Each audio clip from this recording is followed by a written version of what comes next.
नमस्कार दोस्तों, जय हिंद, वंदे मातरम। सभी शिक्षक बंधुओं का, सभी भावी अध्यापक अध्यापिकाओं का वेलकम, अभिनंदन है। टीटी फैमिली शिक्षकों के परिवार जायसवाल कोचिंग सेंटर पर पावर्ड बाय शिक्षा ही प्रकाश है।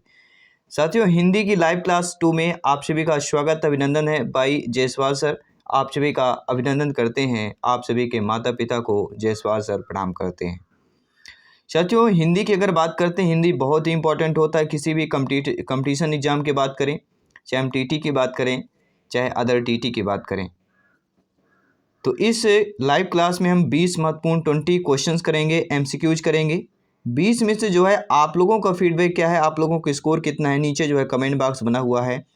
आउट ऑफ 20 में से आप लोगों का फीडबैक क्या है, आप लोगों को कमेंट करके बताना है। और इसकी पहली क्लास कंप्लीट हो चुकी है, जिसका आई बटन पे आप लोगों को लिंक भी दे दिया गया है। तो चलिए जान लेते हैं कि 20 में से आपका स्कोर क्या है, आपका फीडबैक क्या है।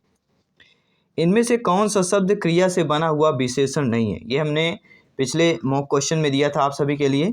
तो कौन सा शब्द क्रिया से बना हुआ विशेषण नहीं है? देखिए, चालू शब्द क्रिया से बना हुआ विशेषण है, कमाऊ शब्द क्रिया से बना हुआ विशेषण है, और पठित शब्द क्रिया से बना हुआ विशेषण है। चालू, कमाऊ, पठित।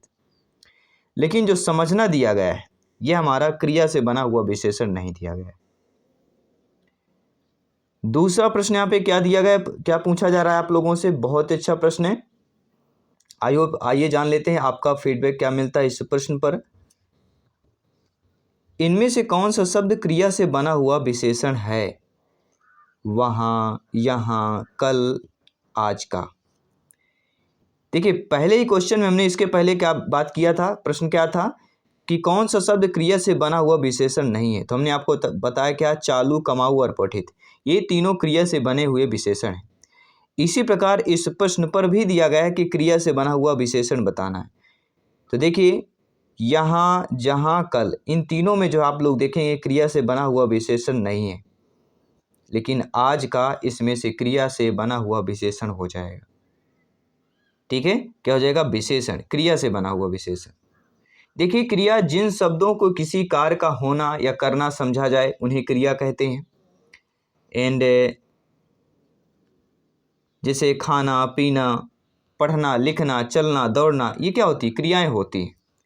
और हिंदी में क्रिया के रूप लिंग, वचन और पुरुष के अनुसार बदलते रहते हैं। क्रिया के भेद मुख्य दो होते हैं, एक सकर्मक क्रिया होती है और एक होती है अकर्मक क्रिया। सकर्मक अकर्मक से भी हम प्रश्न करेंगे।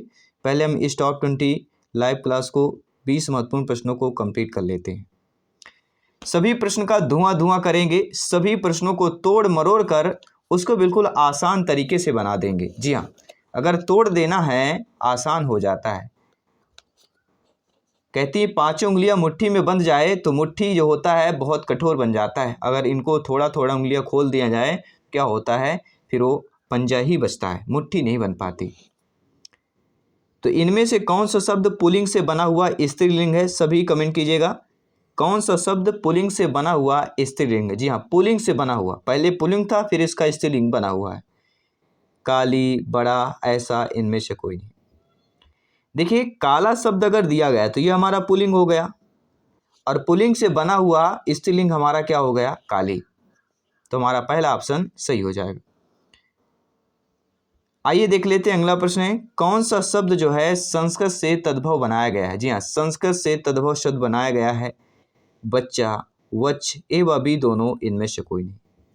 ऑप्शन हमें डाउट कर रहा है कि कौन सा ऑप्शन सही होना चाहिए। नीचे कमेंट बॉक्स है, फटाफट कमेंट कीजिए। देखते हैं कौन कितना कमेंट कर रहा है, देखते हैं कौन कितना ज्ञानी बन रहा है, देखते हैं कौन कितना यहाँ पे अपना अपना कमेंट कर रहा है, स्कोर कितना कर रहा है। देखिए, ज्ञानी अपने मुख से कहने से नहीं बनता है। यहाँ पे आप लोग साबित कीजिए, कमेंट कीजिए, स्कोर बताइए, तब आप हमें पता चलता है। ठीक है, कौन सा शब्द संस्कृत से तद्भव बनाया गया है? तो जो बच्चा शब्द है, ये संस्कृत के तद्भव शब्द बनाया गया है, बच्चा। ठीक है, देखिए, वे शब्द जो संस्कृत से चलकर अर्थात पाली या प्राकृत या अपभ्रंश से होते हुए हिंदी में आ जाएं। किस प्रकार? वे शब्द जो संस्कृत से चलकर आपके पाली, प्राकृत, अपभ्रंश से जो हिंदी में आ जाते हैं, इनके स्वरूप में परिवर्तन आ जाता है। जैसे धैर्य का धीरज, पौत्र का पोत्रा, गांव ग्राम को गांव, निद्रा का नींद आदि विकसित होकर हिंदी में आए। ऐसे शब्दों को तद्भव शब्द कहा जाता है। ठीक है, तो संस्कृत को हम यह कह सकते हैं डायरेक्टली जो लिए जाते हैं वह हमारे तत्सम कहलाते हैं। कौन से शब्द कहलाते हैं सभी जानते होंगे। जो संस्कृत से डायरेक्टली हमारे हिंदी में प्रयोग होते हैं वह कहलाते हैं तत्सम, और जो रूपांतरित होकर आते हैं वह कहलाते हैं तद्भव। तो बच्चा यहाँ पे तद्भव हो जाएगा। अगला कौन सा शब्द गुणवाचक विशेषण है। जी हाँ, लाल फूल, 5 लड़के, 10 हाथी, इनमें से कोई नहीं। देखिए, शब्द गुणवाचक विशेषण बताना है। किसकी बात कर रहे हैं, गुणवाचक विशेषण की बात कर रहे हैं। विशेषण देखिए, विशेषण के भेद जो है मुख्यतः 4 होते हैं। पहला होता है आपका गुणवाचक, दूसरा होता है परिणामवाचक, तीसरा होता है संख्यावाचक और चौथा होता है सार्वनामिक विशेषण। ठीक है, तो इनमें से आपको बताना है गुणवाचक विशेषण। देखिए, गुणवाचक विशेषण क्या होता है, जिन शब्दों द्वारा संज्ञा के गुण के, किसके साथियों, जिन शब्दों के द्वारा जो है आपके संज्ञा के गुण अथवा दोष का बोध होता है उन्हें गुणवाचक विशेषण कहते हैं। तो यहाँ लाल फूल, फूल कैसा है, लाल है, तो यहाँ पे क्या हो जाएगा, गुणवाचक विशेषण हो जाएगा। पहला वाला ऑप्शन हमारा सही हो जाएगा। ठीक है, वे शब्द जिनसे जो है किसी संज्ञा सर्वनाम के गुण, गंध, आकार, प्रकार, दोष, रंग, रूप आदि का बोध होता है उन शब्दों को गुणवाचक विशेषण कहा जाता है। ठीक है, चलिए बात कर लेते हैं अगले प्रश्न की। संख्यावाचक विशेषण कितने प्रकार के होते हैं, सभी कमेंट कीजिएगा। जी हाँ, संख्यावाचक विशेषण कितने प्रकार के होते हैं। तो विशेषण हमने 4 बताया। विशेषण कितने भेद होते हैं, 4 भेद होते हैं, गुणवाचक, परिणामवाचक, संख्यावाचक, सार्वनामिक। और संख्यावाचक विशेषण के कितने प्रकार होते हैं, तो संख्यावाचक के साथियों आपके 3 होते हैं। एक होता है निश्चित, क्या होता है, एक होता है निश्चित संख्यावाचक, जैसे दूसरा, तीसरा, इकहरा, दोहरा, 3, 4, 5 ये निश्चित है। दूसरा होता है अनिश्चित, जैसे थोड़ा, आदमी, कुछ रुपए। ठीक है, ये क्या होता है, अनिश्चित होते हैं। और तीसरा आपका होता है कौन सा, विभाग बोधक, जिन विशेषण शब्दों से विभाग या प्रत्यय का बोध होता है, जैसे व्यक्ति, 5-5, 5-5 हाथी, 10-10 घोड़े, ये होता है विभाग बोधक। तो संख्यावाचक विशेषण कितने प्रकार के होते हैं, सभी लोग बताइएगा कमेंट करके। 3 प्रकार के होते हैं, बी वाला ऑप्शन सही हो जाएगा। कौन कौन से होते हैं संख्यावाचक विशेषण, निश्चित, अनिश्चित और विभाग बोधक। वैसे 2 प्रकार माना जाता है लेकिन 3 प्रकार के आपके होते हैं। ठीक है, वैसे 2 प्रकार का भी माना जाता है कि जो अपने विशेषों के निश्चित या अनिश्चित संख्याओं का बोध कराते हैं, संख्यावाचक विशेषण कहलाता है। उस मैदान में 5 लड़के खेल रहे हैं, इस कक्षा के कुछ छात्र पिकनिक गए हैं। ठीक है, लेकिन 3 करिएगा, संख्यावाचक विशेषण 3 प्रकार का होता है, निश्चित, अनिश्चित के साथ एक विभाग बोधक भी होता है। ठीक है, चलिए बात कर लेते हैं अगले प्रश्न की। अगला प्रश्न स्क्रीन पर है, कौन सा शब्द परिणाम बोधक विशेषण होता है। जी हाँ, कौन सा शब्द जो है परिमाण बोधक विशेषण होता है, सभी लोग बताइए। परिमाण बोधक विशेषण की बात करेंगे तो परिणामवाचक की बात कर रहे हैं। तो इनमें से देखिए परिमाणवाचक जो विशेषण होता है, जिन विशेषण शब्दों द्वारा संज्ञा की मात्रा जैसे नाप तौल का बोध होता है उन्हें परिणामवाचक विशेषण कहते हैं। ये 2 प्रकार के होते हैं, एक निश्चित परिणामवाचक, एक होता है अनिश्चित।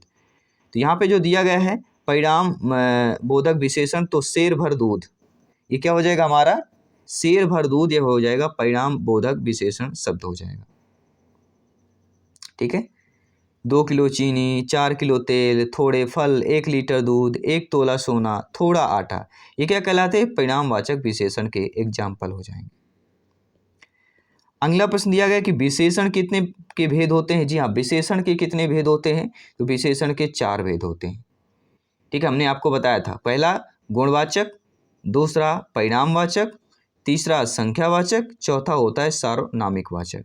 तो विशेषण के 4 भेद होते हैं। ठीक है, गुणवाचक विशेषण, संख्यावाचक एंड परिमाणवाचक एंड सार्वनामिक विशेषण की बात कर रहे हैं। सभी कमेंट कीजिएगा आपका स्कोर क्या है, आपका फीडबैक क्या है। जयसवाल सर आप सभी का अभिनंदन, स्वागत करते हैं। इनमें से कौन सा विधेय विशेषण है, सारे चैप्टर के क्लियर करेंगे, हिंदी ग्रामर के पूरी क्लास करेंगे, सारे चैप्टर एक एक चैप्टर को क्लियर करेंगे, पूरा डिटेल के साथ पूरा तोड़ मरोड़ कर लाएंगे, सरल रूप में आपके सामने पेश करेंगे। ठीक है, तो कौन सा विधेय विशेषण है। देखिए विधेय विशेषण जो होता है, जैसे मेरा लड़का आलसी है, देखिए विधेय विशेषण समझ लीजिएगा। सतीश सुंदर लड़का है। सतीश कैसा? सुंदर लड़का है। लड़का के यहाँ पे क्या किया? बात में कर दिया गया। लेकिन यहाँ पे देखिए मेरा लड़का आलसी है, यानी आप समझ गए विधेय विशेषण। पहले परिभाषा समझ लेते हैं। देखिए विधेय विशेषण, जो विशेषण विशेष के बाद प्रयुक्त होता है उसे विधेय विशेषण। जैसे आम मीठा है, इस वाक्य में मीठा आम का विशेषण कर रहा है, तो आम कैसा है? मीठा है। ठीक है, तो मेरा लड़का कैसा है? आलसी है। क्या हो जाएगा? मेरा लड़का कैसा है? आलसी है। तो यहाँ पे विधेय विशेषण हो जाएगा। मतलब समझ लेना है कि जो विशेषण विशेष के बाद प्रयुक्त होता है वही विधेय विशेषण कहलाता है। अगला है, इनमें से कौन सा शब्द मूलावस्था है? प्रियतर हो गया, लघुत्तम हो गया, सुंदर हो गया। तो सभी लोग जानते हैं जो सुंदर शब्द दिया गया है यह मूल अवस्था हो जाएगी। ठीक है, सी वाला ऑप्शन सही हो जाएगा। अगला प्रश्न है, दांत का उच्चारण स्थान क्या होता है? नाक होता है, कंठ होता है, ओष्ठ होता है, इनमें से कोई नहीं होता है। तो दांत का जो उच्चारण स्थान होता है साथियों वह आपका नाक होता है। क्या हो जाएगा? नाक की बात करेंगे। अगला, हिंदी में वर्ण कितने होते हैं या हिंदी में कितने वर्ण होते हैं? सभी को पता होगा हिंदी में टोटल 52 वर्ण होते हैं, लेकिन कहीं कहीं आपको 56 मिलेगा। कैसे? हिंदी में उच्चारण के आधार पर 52 वर्ण होते हैं। किस प्रकार के? समझ लीजिएगा। हिंदी में उच्चारण के आधार पर आपके 52 वर्ण होते हैं। ठीक है, जिनमें आपके 11 स्वर और 41 व्यंजन होते हैं। लेखन के आधार पर जो है 56 वर्ण होते हैं, जिनमें 11 स्वर, 41 व्यंजन और 4 क्या आते हैं? संयुक्त व्यंजन ऐड हो जाते हैं लेखन के आधार पर। ठीक है, तो दोनों आप समझ लीजिएगा। हिंदी भाषा का जन्म कहाँ से हुआ है? उत्तर भारत, आंध्र प्रदेश, जम्मू कश्मीर से, इनमें से कोई नहीं। तो साथियों हिंदी भाषा का जो जन्म कहाँ से हुआ है? सभी जानते हैं हिंदी भाषा का जन्म जो है उत्तर भारत की बात करेंगे। हिंदी दिवस मनाने की शुरुआत 14 सितंबर 1949 को संविधान सभा ने देवनागरी लिपि में लिखी हिंदी को भारत की आधिकारिक भाषा के तौर पर स्वीकार किया गया था। कब? 14 सितंबर 1949 की बात करेंगे। हिंदी खड़ी बोली किस जिला में बोली जाती है? रामपुर में, मेरठ में, देहरादून में, इनमें से सभी। देखिए हिंदी खड़ी बोली की बात कर रहे हैं, किस जिला में जो है बोली जाती है? तो आप सभी लोग जानते हैं रामपुर, मेरठ, देहरादून के साथ साथ आपके मेरठ हो गया, बिजनौर हो गया, मुजफ्फरनगर हो गया, शाहनगर हो गया, सहारनपुर, देहरादून, मैदानी भाग, देहरादून के जो मैदानी भाग हैं उन पर ये बोला जाता है। अम्बाला हो गया, कलासिया हो गया, पटियाला के पूर्वी भाग, रामपुर और मुरादाबाद, इन सभी जिलों में जो है आपके हिंदी खड़ी बोली बोली जाती है। साथियों कमेंट कीजिएगा, भाषाई आधार पर सर्वप्रथम किस राज्य का गठन हुआ है? आंध्र प्रदेश का, पंजाब का, राजस्थान का, जम्मू कश्मीर का हुआ है। सभी बता दीजिएगा, कमेंट कर दीजिएगा। भाषाई आधार पर सर्वप्रथम जो है किस राज्य का गठन हुआ है? वह आपका आंध्र प्रदेश। जी हाँ, जिसने प्रभावित जनता की आपसी सहमति, आर्थिक और प्रशासनिक व्यवहार्यता पर जोर देते हुए भाषाई आधार पर राज्यों के गठन का सुझाव दिया। इसके फलस्वरूप सबसे पहले 1953 में आंध्र प्रदेश का तेलुगु भाषी राज्य के तौर पर गठन किया गया था। आंध्र प्रदेश की बात करेंगे, तेलुगु भाषी की बात करेंगे, कब? 1953 की बात करेंगे। अगला प्रश्न है, भाषा के कितने रूप होते हैं? 1, 2, 4, 7। देखिए साथियों भाषा की अगर बात करें तो भाषा के केवल 2 रूप होते हैं। कौन कौन से होते हैं? भाषा के 2 रूप मौखिक और लिखित होते हैं, लेकिन भाषा के भेद 3 होते हैं। कथित भाषा, लिखित भाषा और सांकेतिक भाषा। कथित को हम मौखिक भी कह सकते हैं। ठीक है, तो भेद 3 होते हैं और रूप 2 होते हैं, लिखित, मौखिक, कथित और लिखित, सांकेतिक, ये हो जाएंगे हमारे भेद की बात करेंगे।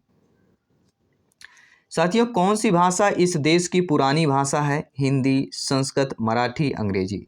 सभी जानते होंगे, समझ भी गए होंगे और कमेंट भी आप लोगों ने कर दिया होगा। हम किसकी बात कर रहे हैं साथियों?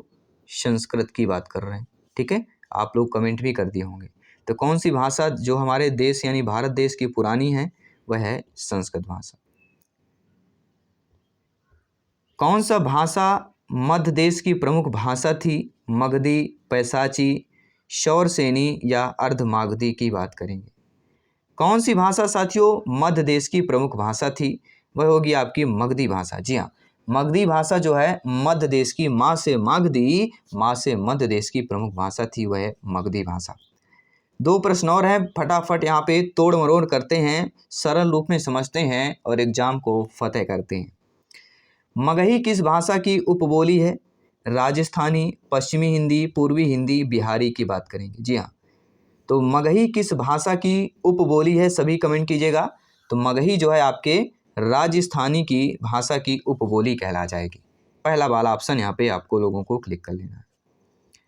मगही साहित्य से तात्पर्य उस लिखित साहित्य से है जो पाली मगधी, प्राकृत मगधी, अपभ्रंश मगधी अथवा आधुनिक मगही भाषा में लिखी गई है।